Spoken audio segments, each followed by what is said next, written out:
Netflix'тікін көрдік. Келесі біз Coca-Cola'ныкін көрейік.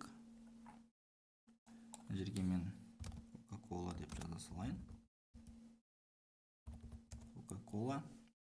Coca-Cola'ныкін көрсек, бір күнде 0,67% төмендеген, яғни 0,40 долларға төмендеген екен, бір күннің ішінде.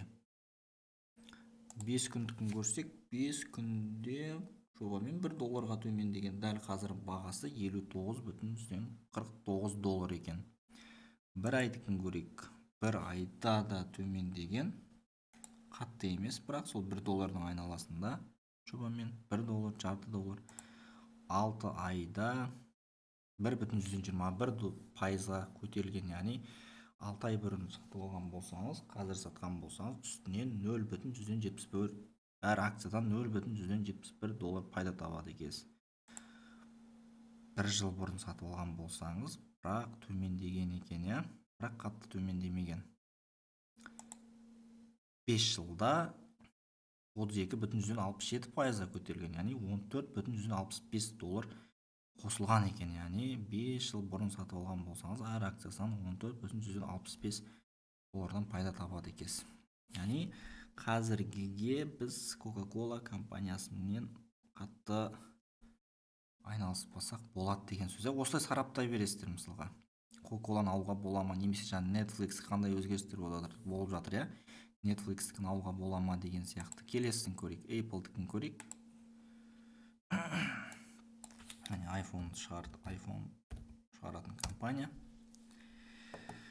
Бір күнде жобамен 1 доллар, округлять етсек 1 долларға төмендеген екен. Мына қараңыздар, сағат ең төменгісі осы жер, жобамен 169,15, 12, сағат таңғы 10-нан 5 кеткен кезде 169,12 доллар болып төмендеген. Ең жоғарғы кезі сағат таңғы 12-ден 15 кеткенде 170,128 доллар болып көтерілген екен. Бүгін 24 сағат бұрын сатып алсаңыз, біз пайда таба алмайды екенсіз қазір. 5 күндікін көрейік. 5 күнде 6,175% төмендеген, яғни 12,124 доллар төмендеген екен. Дәл қазіргі бағасы бірақ 169,7 доллар екен әр акцияның бағасы. Енді бір айдыкін көрейік. Бір айда 10% төмендеген 20 доллар түскен екен, Яғни бір ай бұрын 189 доллар болатын болса, қазір 169 доллар. 6 айда да төмендеген екен. Бірақ 6 ай бұрын 182 долларға сатып алсаңыз, мына жерде 2023 жылдың желтоқсан айының 13 күні 197 доллардан сатсаңыз болады екен, ол кезде жобамен 15 доллар пайда табады екенсіз. Бір жылда Егер 1 жыл бұрын сатып алған болсаңыз, әр акциясының бағасы үстінен 15,121 доллардан пайда көреді екенсіз. Яғни 1 жылдың ішінде 9,185%-ға өскен.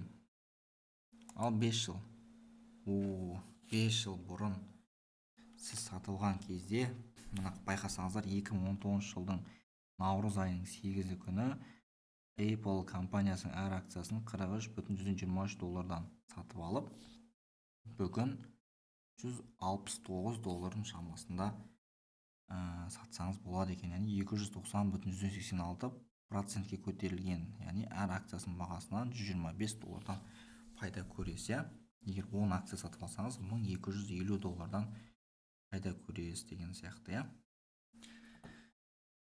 Apple-тікін енді өздеріңіз ойланып көріңіздер, алуға бола ма екен, болмайды ма екен. Енді келесі Amazon-тікін көрейік. Amazon компаниясы. Қазіргі бағасы 173,91 доллар дейді. Бүгіндікке төмендеген, 0,112%. 5 күндікін көрейік. 5 күнде жобамен 1 доллар үстінде көтерілген екен. 5 күн бұрын 172,195 долларын сатып алған болған екенсе, мына жерде 172 долларын сатып алсаңыз, наурыздың 4-не бірақ сатып жіберсеңіз үстінен пайда табады екенсіз. 172, 179, яғни үстінен 7 доллардай пайда табады екенсіз. Бір айдікін көрейік. Бір айда жобамен 5 долларға көтерілген екен, иә? 6 ай ше. 6 айда 38 доллар. 6 ай бұрын сатып алған болып, қазір сатып жіберсеңіз, яғни 135,136 долларын сатып алып, қазір сатсаңыз үстінен 38 доллардан, 39 доллардан пайда көрген болады екенсіз. Бір жыл бұрын сатып алсаңыз 80 доллар екен, иә? Ал 5 жыл бұрын 92 доллардан пайда көресіз. Негізі бір жыл бұрын сатып алсаңыз да жақсы пайда көреді екенсіз негізінде. Егер 10 данасын сатып алған болсаңыз, 13 түгін 800 доллардай пайда көреді екенсіз. Плюс-минус, яғни комиссия ұстап қалатыны бар деген сияқты ғой. Nvidia-ны көрейік. Nvidia деген көбіне компьютерлердің, ноутбуктердің графикасын турлайтын программалардың бірі, иә? Nvidia қараңызшы, Nvidia қазіргі бағасы 893,134 доллар. Егер 24 сағат бұрын сатып алсаңыз, 24 сағат па? Бір күннің ішінде сіз кәдімгідей 33 доллар пайда табылады екенсіз әр акцияның үстінен. Мысалға 10 доллар, 10 акциясын сатып алсаңыз 880 доллардан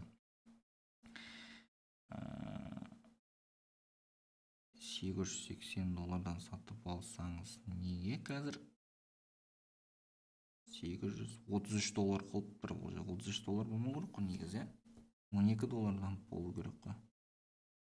Егер мына жермен сәйкестендіріп жатыр ма? Жоқ, бұл жермен де басқаша болып тұр.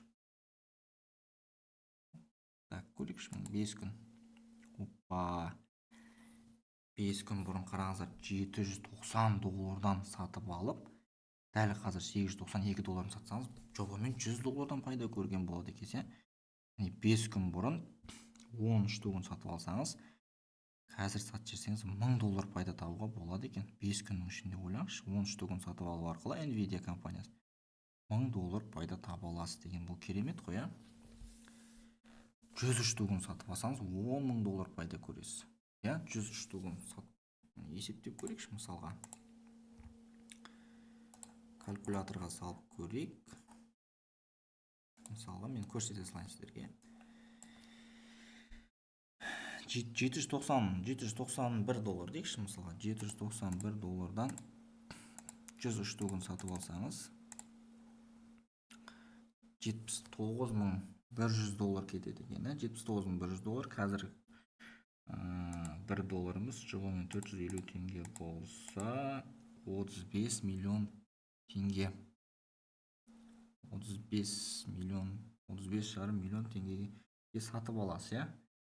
Енді қараңыздар, үстінен 100 доллардан қанша? 1000 акция, 100 доллар, 100 акция сатып алсаңыз, 102 доллардан ғой пайда қазір тапқан, иә? 5 күндігі. 100-ге көбейтем, 103 түгін сатып алдық, 10.200 доллар пайда таптыңыз. 450-ге көбейтсем 4.590.000 теңге 5 күнде. Ал 13 түгін сатып алсаңыз 450.000 теңге пайда табасыз жобамен, 460.000 теңге деген сияқты. Жақсы екен Nvidia жалпы, иә? Қысқа мерзімге айналысуға Nvidia компаниясы дәл қазір уақытта ыңғайлы болып тұр екен. Бір айдікін көрейік. Бір айда қараңыздар 30% көтерілген. 210 доллар қосылған дейді. Яғни бір ай бұрын ақпан айының 6-сы күні әр штугы 682 доллар, 682,123 доллар болған. Ал дәл қазір 891,176 доллар. Үстінен 209 доллар пайда көресіз әр акциядан.